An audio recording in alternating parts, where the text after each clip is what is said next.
सभी स्टूडेंट्स आगे जुड़ जाएं आके। तो हम लोगों के न्यूमेरिकल्स चल रहे थे फिजिक्स के अंदर। तो आज हम लोग एक एक प्रयोग पढ़ लिया था विमा का, एक पद्धति के मात्रकों का दूसरी पद्धति के मात्रकों में परिवर्तन, एक पद्धति से दूसरी पद्धति में किस तरीके से परिवर्तन करते हैं, ये हम लोगों ने पढ़ रखा था। उसमें 2-3 न्यूमेरिकल लगाए थे। आज अगला हमारा उपयोग है कि जो विभिन्न भौतिक राशियों के बीच संबंध स्थापित करना। हमारा दूसरे नंबर का उपयोग क्या है? विभिन्न विभिन्न भौतिक राशियों के बीच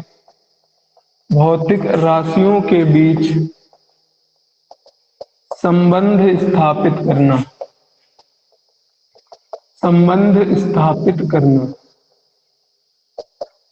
विभिन्न भौतिक राशियों के बीच जो है संबंध स्थापित करना, कैसे संबंध स्थापित किया जाता है। फिर उसके बाद देखेंगे कि ये हमारा जो इसके अंदर पहले लैंग्वेज लिखेंगे, फिर लैंग्वेज लिखने के बाद क्या करेंगे, एक दो सवाल के माध्यम से इसको समझेंगे। तो विभिन्न भौतिक राशियों के बीच संबंध स्थापित करना, ये अगली हेडिंग है, काले पेन से डालिए। इसमें थोड़ी सी लैंग्वेज लिख लीजिए नीले पेन से, फिर सवाल लगाकर समझेंगे। लिखना है, यदि हमें ज्ञात हो कि कोई भौतिक राशि किन किन भौतिक राशियों पर निर्भर करती है। क्या लिखना है? यदि हमें यह ज्ञात हो कि कोई भौतिक राशि किन किन भौतिक राशियों पर निर्भर करती है, तो विमीय विश्लेषण की सहायता से उनके बीच संबंध स्थापित किया जा सकता है। तो विमीय विश्लेषण की सहायता से उनके बीच संबंध स्थापित किया जा सकता है। सुनिए अब क्या है। यदि हमें यह ज्ञात हो कि कोई भौतिक राशि किन किन भौतिक राशियों पर निर्भर करती हैं, तो विमीय विश्लेषण की सहायता से उनके बीच संबंध स्थापित किया जा सकता है। ये आप जो है लिख लीजिए अपनी जो है इसको, ये हेडिंग के बाद इसके अंदर लैंग्वेज लिखना था। एक बार फिर बोले दे रहे हैं क्या लिखना है। यदि हमें यह ज्ञात हो कि कोई भौतिक राशि किन किन भौतिक राशियों पर निर्भर करती है, तो विमीय विश्लेषण की सहायता से उनके बीच में संबंध स्थापित किया जा सकता है। ये हेडिंग में लिखना है हमें। अब उसके बाद हम लोग सवाल बोल रहे हैं, सवाल भी आपको लिखना है, फिर उसका न्यूमेरिकल के माध्यम से, सॉल्यूशन के माध्यम से उसको समझेंगे। चलिए भाई, ये हमारा दूसरा उपयोग है विमीय विश्लेषण का। तो इसका क्वेश्चन नंबर 1 है। क्वेश्चन नंबर 1 सवाल हमारा कह रहा है कि वृत्तीय गति करते हुए कण पर अभिकेंद्र बल F, कण के द्रव्यमान m, कण के वेग v तथा वृत्तीय पथ की त्रिज्या r पर निर्भर करता है। विमीय विश्लेषण की सहायता से अभिकेंद्र बल के लिए सूत्र प्राप्त कीजिए। क्वेश्चन कह रहा है कि वृत्तीय गति करते हुए कण पर अभिकेंद्र बल F, कण के द्रव्यमान m, कण के वेग v तथा वृत्तीय पथ की त्रिज्या r पर निर्भर है। विमीय विश्लेषण की सहायता से अभिकेंद्र बल के लिए सूत्र स्थापित कीजिए या सूत्र प्राप्त कीजिए। तो अभिकेंद्र बल कण के द्रव्यमान, पथ की त्रिज्या और वेग पर, कण के जो वेग है उस पर निर्भर कर रहा है। तो लिखेंगे जो F है वो किसके किसके ऊपर निर्भर कर रहा है? m के ऊपर निर्भर कर रहा है द्रव्यमान, v पर निर्भर कर रहा है, r पर निर्भर कर रहा है। लेकिन ये नहीं बताया कितनी पावर में। तो मान लेंगे m की पावर a, v की पावर b और r की पावर c पर क्या कर रहा है? निर्भर कर रहा है। अब अगर हम लोग प्रोपोर्शनैलिटी हटाते हैं तो कांस्टेंट लाते हैं, नियतांक लाते हैं, तो हम लोग लिखेंगे F बराबर, इसकी समानुपात की जगह नियतांक ले आए के m की पावर a, v की पावर 20, r की पावर c लिख लिया हम लोग। अब क्या करेंगे, दोनों पक्षों की विमा लिखने पर, तो लिखेंगे दोनों पक्षों की विमा लिखने पर। अच्छा, F बराबर क्या होता है? F की विमा क्या होती है? MLT-2। जो हमारा बल होता है, बल की विमा होती है MLT-2, ये विमा है। K वैसे ही रखेंगे नियतांक। अब M द्रव्यमान की विमा क्या होती है? M लिखेंगे, पावर A है। V है हमारा चाल की विमा होती है LT-1। बी पावर हो गया। इसी तरह दूरी है आर, एक त्रिज्या है, दूरी है, तो हो गया एल की पावर सी। अब जो चीजें जुड़ घट रही हैं उनको हम लोग जोड़ घटा लेंगे, फिर देखेंगे कि क्या क्या किसके बराबर, तुलना करने पर क्या क्या हमको मिलता है। तो हम लोग लिखेंगे M L T minus two समानुपातिका के, ये सभी को एक ब्रैकेट में करेंगे, एम की पावर ए, एक एल यहाँ पर बी है, आधार बराबर है तो घातें क्या हो जाती हैं, जुड़ जाती हैं, तो एल की पावर बी प्लस में सी, फिर क्या लिखेंगे टी की पावर माइनस में बी। अच्छा ये बात लिख ली, बातें समझ में आ रही होंगी। जिसको जिसको समझ में आ रहा है जल्दी से चैट बॉक्स में यस लिख करके भेजिए। ये किस तरीके से कर लिया है तो बेसिक है भाई, आपने सभी ने सीखा होगा, मैथ कैलकुलेशन चल रही है। जल्दी से अपने चैट बॉक्स में यस लिख करके भेजिए, जल्दी से चैट बॉक्स में यस लिख करके भेजिए, फिर आगे बढ़ा जाए। सभी बच्चे जल्दी से लिखें। फिर घातों की तुलना करेंगे, घातों की तुलना करने पर, तुलना करने पर सभी बच्चे जल्दी से यस लिख करके भेजें, जल्दी से यस लिख करके भेजें सभी बच्चे।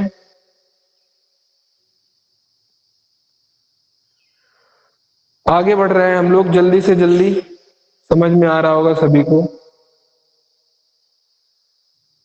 ठीक है, अब जब घातों की तुलना करेंगे, इधर m की पावर a है, इधर m की पावर 1 है, तो क्या लिखेंगे a बराबर 1, कामा इधर b प्लस सी, l की पावर b प्लस सी है, इधर l बराबर क्या है, l की पावर क्या है 1, तो लिखेंगे b प्लस सी बराबर 1, कामा लगा दीजिए। इधर लिखा है माइनस बी, टी की पावर माइनस बी, इधर लिखा है टी की पावर माइनस टू, तो लिखेंगे माइनस बी बराबर माइनस का 2, माइनस से माइनस कैंसल, बी बराबर क्या आया 2, बी का मान रख दीजिए यहाँ पर, तो हमने लिख दिया 2 प्लस सी बराबर 1, तो सी बराबर क्या आएगा, प्लस का 2 उधर जाएगा, माइनस का 1, तो कितना आएगा सी बराबर -1, तो सी बराबर -1, ए बराबर 1, बी बराबर कितना आया 2।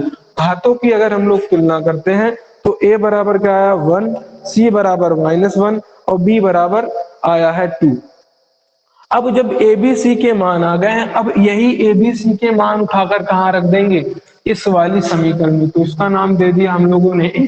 तो यहां पर लिखेंगे, दिख रहा होगा ए कामा बी कामा सी के मान, ए कामा बी कामा सी के मान समीकरण एक में रखने पर, एक में रखने पर, यहां पर देखिए अब एबीसी के मान हम लोग समीकरण एक में रख देंगे, या लिख सकते हैं समीकरण एक ये वाली मान लेते हैं भाई, बराबर वाली समीकरण एक में रखेंगे।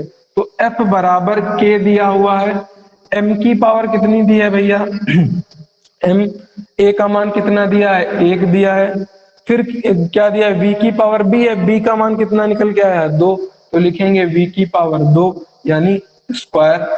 फिर लिखा हुआ है हमारा सी, सी की पावर कितनी दी है यहाँ पर आर की पावर सी, सी बराबर दिया है -1, तो लिखेंगे हम लोग आर की पावर -1।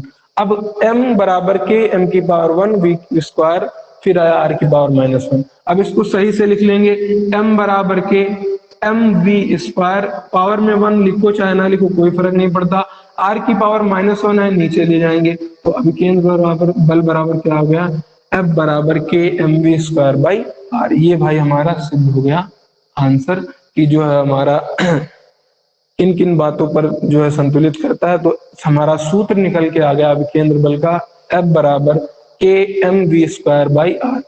ये वाला न्यूमेरिकल आपको समझ में आया है? समझ में आया तो जल्दी से चैट बॉक्स में यस लिखिए, फिर आगे बढ़ते हैं हम लोग अगला क्वेश्चन लगाकर देखते हैं।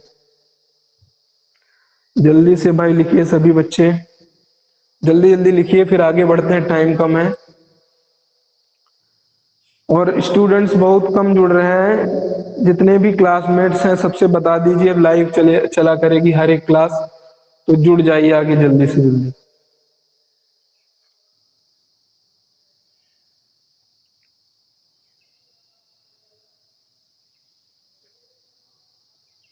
ठीक है, अब अगला क्वेश्चन देखते हैं हम लोग। ये वाला क्वेश्चन क्लियर हो गया। अगला क्वेश्चन अब बोल दे रहे हैं आपको अपनी फेयर कॉपी में लिखना है। 2 बार हम बोल देंगे क्वेश्चन को, आपको अपनी फेयर कॉपी में नोट कर लेना है। क्वेश्चन नंबर 2,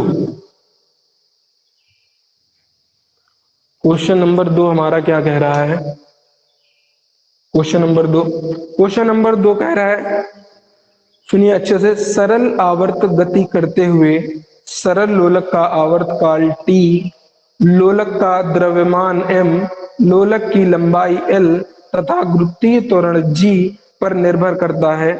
विमीय विश्लेषण की सहायता से आवर्त काल का सूत्र ज्ञात कीजिए। फिर से एक बार क्वेश्चन सुनिए।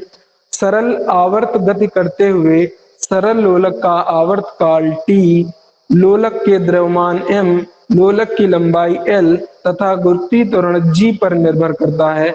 विमीय विश्लेषण की सहायता से आवर्त काल का सूत्र ज्ञात कीजिए। द्रव्यमान, लंबाई और गुरुत्वीय त्वरण पर निर्भर कर रहा है आवर्त काल, तो लिखेंगे 2t निर्भर करता है इसके ऊपर, द्रव्यमान पर, लंबाई पर और गुरुत्वीय त्वरण पर, यही 3 चीजों पर निर्भर कर रहा है। हाँ, अब पावर लिख लेंगे a बी सी, फिर क्या लिखेंगे, समानुपात हटाओ नियतांक लाओ, के m की पावर a, l की पावर b, g की पावर c। अब क्या करेंगे, दोनों पक्षों की विमा लिखने पर, दोनों पक्षों की विमा लिखने पर, विमा लिख दीजिए भाई, टी हो गई टाइम की विमा तो भाई टी रहेगी, के की कोई विमा ही नहीं। अब एम की विमा लिख लीजिए, द्रव्यमान, एम की विमा हो गई एम द्रव्यमान, एल लंबाई है इसकी विमा एल की पावर बी, जी एक गुरुत्वीय त्वरण है, त्वरण की विमा होती है, त्वरण बराबर होता है वेग अपान में समय, वेग की विमा एल टी माइनस टू, ऊपर ले जाएंगे टी माइनस टू, तो त्वरण की विमा हो जाती है L T minus to, power कितनी है सी, एक ब्रैकेट के अंदर कर लीजिए। अच्छा यहाँ पर t आ रहा है, t की पावर 1, यहाँ पर मान m भी दिया है l भी दिया है, दो चीज इधर मिसिंग है, m भी मिस है l भी नहीं दिया है, तो हम m l मान लेंगे। कैसे, m मान ले l मान ले, दोनों की पावर क्या लगा दे 0, किसी की पावर 0 यानी 1 होता है तो कोई भी फर्क नहीं पड़ेगा। एक ब्रैकेट के अंदर कर लेते हैं, m की पावर 1, यहाँ पर l है, यहाँ पर भी l है, यहाँ पर अंदर गुणा होगा c, तो b प्लस में c, आधार बराबर है तो घाते क्या हो जाएंगी, जुड़ जाएंगी। t बराबर क्या हो जाएगा, माइनस का 2c, यही तो हो जाएगा। t बराबर क्या हो जाएगा, t की पावर क्या हो जाएगा, माइनस का 2c। फिर आगे बढ़ते हैं हम लोग, अब क्या करेंगे, घातों की तुलना करने पर, घातों की तुलना करने पर, घातों की तुलना करने पर, अच्छा घातों की जब तुलना करेंगे तो बताइए a बराबर क्या आ रहा है, a बराबर 0, फिर क्या आ रहा है b प्लस सी बराबर 0, फिर क्या आ रहा है माइनस का 2c बराबर 1, यही तो आ रहा है। अब क्या करेंगे, माइनस का 2c में से c की वैल्यू निकालेंगे, c बराबर माइनस में 1/2, c का मान आया माइनस का 1/2। अब b प्लस सी में c का मान रख देंगे, तो b और c का मान रखा माइनस में 1/2 बराबर 0, b माइनस का हाफ उधर ले जाएंगे तो b बराबर प्लस का 1/2, a बराबर 0 आया, b बराबर प्लस हाफ, c बराबर माइनस हाफ। अब लिखेंगे ए बी सी के मान, दिख रहा होगा यहाँ पर, ए बी सी के मान, ए बी सी के मान कहां पर रख देंगे हम लोग, समीकरण 1 में, ए बी सी के मान समीकरण 1 में रखने पर, जब यही मान कहां रख देंगे, समीकरण 1 में। यहां पर देख लीजिए भैया कैसे लिखेंगे, हमारा दिया है t बराबर के m की पावर a, l की पावर b, g की पावर c, फिर सबके मान रखिए के वैसे ही रहेगा, m की पावर a का मान भैया कितना दिया है 0, l की पावर b का मान कितना दिया है प्लस का हाफ, फिर इधर c का मान कितना दिया है g की पावर में माइनस का हाफ। अब इसको भाई सही कर लेते हैं, t बराबर के लिखेंगे, m की पावर 0 का मतलब 1 होता है, किसी की पावर 0 हो तो उसका मान क्या होता है 1, तो m को लिखेंगे ही नहीं यहाँ पर। l की पावर हो गया हाफ, g की पावर माइनस हाफ है, नीचे ले आएंगे तो क्या हो जाएगा g की पावर हाफ। अगर किसी की पावर हाफ होती है तो उसे हम लोग क्या लिख सकते हैं, अंडर रूट के अंदर, तो क्या लिखेंगे t बराबर के अंडर रूट l अपान में g, यही हमारा आ गया भैया सूत्र किसका, आवर्त काल के अंदर जो हमारा लोलक जो है आवर्त काल जो कर रहा है उसका सूत्र क्या निकल के आ गया, E बराबर K under root L by g. चलिए ये वाला न्यूमेरिकल समझ में आया होगा। जो बच्चे जल्दी से लिख रहे हैं या जो समझ रहे हैं एक बार उसको जो है भेज दीजिए लिख करके चैट बॉक्स में। चैट बॉक्स में जल्दी से उसको लिख करके भेज दीजिए। फिर आगे अगला न्यूमेरिकल लगवाया जाए। जो न्यूमेरिकल लगवाया जा रहा है आपको फेयर में इसको नोट करना है।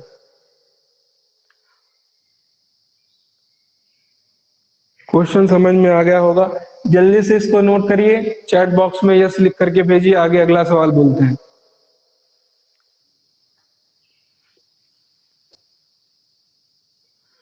जल्दी से जल्दी करिए भैया, टाइम कम है। आगे बोलते हैं अगला सवाल।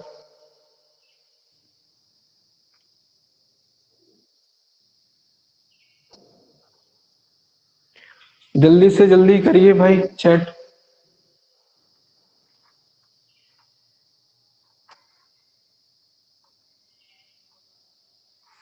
चलिए अगला सवाल आप लोगों ने नोट कर लिया होगा, स्क्रीनशॉट ले लीजिए। जिसने नहीं नोट किया हो आगे बढ़ते हैं। अगला सवाल क्वेश्चन नंबर 3।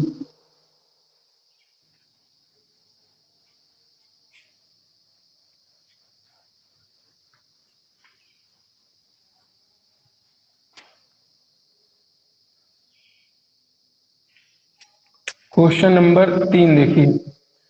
अगला क्वेश्चन हम पढ़ रहे हैं 2-3 बार तक, उसको फिर समझिएगा फिर लगा रहे हैं।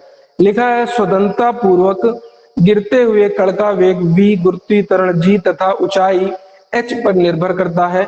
विमीय विश्लेषण की सहायता से वेग का सूत्र निकालिए। कह रहा है ऊपर से कोई कण या कोई गिर रहा है का वेग जो है v है, गुरुत्वीय त्वरण नीचे की ओर g है, और जहां से गिर रहा है उसकी हाइट जमीन से है h पर निर्भर कर रहा है। तो विमीय विश्लेषण की सहायता से वेग का सूत्र निकालिए। क्वेश्चन एक बार बोल रहे हैं, फिर से सुनिए। स्वतंत्रता पूर्वक गिरते हुए कण का वेग v गुरुत्वीय त्वरण g तथा ऊंचाई h पर निर्भर करता है। विमीय विश्लेषण की सहायता से वेग का सूत्र निकालिए। चलिए किन किन बातों पर निर्भर कर रहा है वेग? गुरुत्वीय त्वरण और ऊंचाई पर निर्भर कर रहा है। तो लिखेंगे v बराबर निर्भर कर रहा है गुरुत्वीय त्वरण और h ऊंचाई पर। तो v की पावर a b मान लिया। समानुपात हटाइए, नियतांक लाइए। g की पावर a h की पावर b, दोनों पक्षों की विमा लिखने पर दोनों पक्षों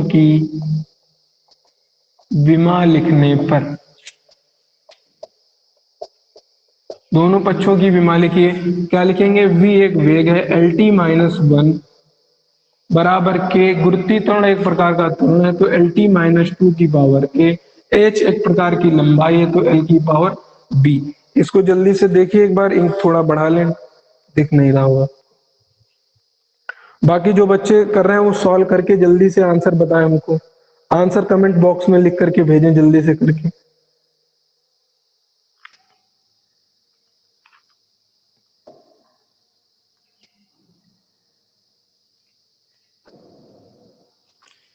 चलिए अब इसको एक ब्रैकेट में करेंगे। lt माइनस 1 के अंदर क्या लिखेंगे? इधर दोनों घाते आधार बराबर घात क्या करेंगे? जोड़ देंगे a प्लस बी और फिर t माइनस में 2a, ये हो गया। फिर क्या करेंगे? घातों की तुलना करने पर a प्लस बी बराबर क्या लिख लेंगे? 1 कामा माइनस 2a बराबर क्या लिख लेंगे? माइनस 1। माइनस से माइनस कैंसिल, a बराबर क्या आया? प्लस का हाफ। a का मान यहाँ पर डाल देंगे, प्लस का हाफ प्लस में b बराबर 1, प्लस का हाफ उधर ले जाएंगे, 1 माइनस में 1/2, 1 से आधा गया आधा बचा, वो भी किसका? प्लस का। तो b बराबर प्लस 2 आया, a बराबर आया प्लस के 1। अब क्या करेंगे? लिखेंगे a व b का मान समीकरण 1 कह रहे हैं, b का मान समीकरण 1 में रखने पर अब a और b का मान कहां पर रखेंगे भैया? समीकरण 1 में रखेंगे। हम लोग a और b के मान रखेंगे। जब लिख रखेंगे तो क्या दे रहा है हमारा? देखिए v बराबर k लिखा हुआ है, g की पावर a है, h की पावर b है। मान रखिए भैया, g की पावर a कितना दिया है? 1/2। h की पावर कितना दिया है? 1/2। अब v है नियतांक तो बाहर कर लिया, दोनों की पावर 1/2 है, तो क्या कर लेंगे, अंडर रूट के अंदर जी इंटू में एच। यही हो गया हमारा आंसर। इन बातों के ऊपर क्या कर रहा है, निर्भर कर रहा है। चलिए, सभी को समझ में आया होगा। चैट बॉक्स में यस लिख करके भेजिए। आज हम लोग इतना ही रखेंगे, 3 सवाल ही लगाए हैं, बाकी की जो क्वेश्चन है वो आगे क्लास में लगाएंगे। जल्दी से चैट बॉक्स में यस लिख करके भेज दीजिए अगर समझ में आया। सभी बच्चे कौन कौन प्रेजेंट हैं, अनुष्का पटेल, आस्था पटेल, मानसी, अंशी, जितने भी स्टूडेंट्स हैं जल्दी से भाई लिख करके भेजिए। इसको नोट भी कर लेना है आपको। चलिए, आज के लिए इतना ही रखते हैं, फिर मिलेंगे अगली क्लास में। जिन बच्चों का छूटा हुआ है तो वो कोर्स अपना पूरा करिए, अच्छे से पढ़िए, जो चीजें समझ में ना आ रही वो बताइए, उनको दोबारा बताने का प्रयास किया जाएगा। चलिए, आज के लिए इतना ही रखा है।